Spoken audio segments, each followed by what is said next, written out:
त्यो नसुन्ने भोलिदेखि परीक्षा छ बल्ल पढ्ने बेला भेरेछ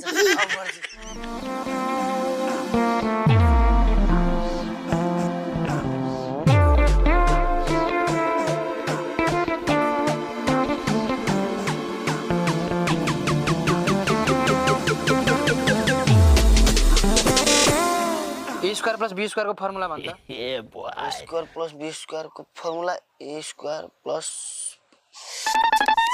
पढ्नु त पढ्यो के what is gravity what is gravity